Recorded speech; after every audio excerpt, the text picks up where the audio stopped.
Hello mga mami! May mga kamot o stretch marks ka din ba? Pwes, panoorin mo ang video na ito.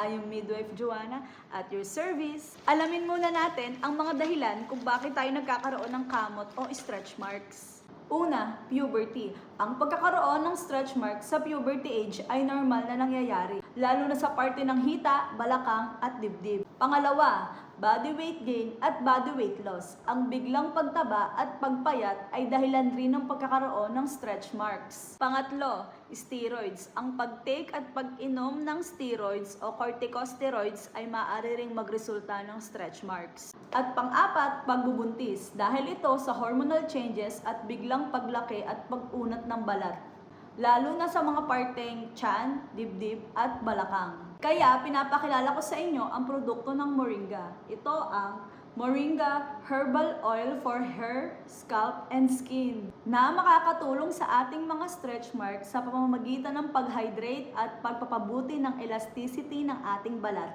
Makakatulong din ang produktong ito para kumupas ang marka ng stretch marks o kamot. Hindi lang para sa balat, para rin ito sa ating buhok. Dahil nagtataglay ito ng natural na langis na mula sa moringa, malunggay, olive at omega. Tumutulong din ang produktong ito para mabawasan ang pangangati sa ating katawan at para din mapalago ang ating buhok. 100% safe at malaya sa nakakapinsalang kemikal.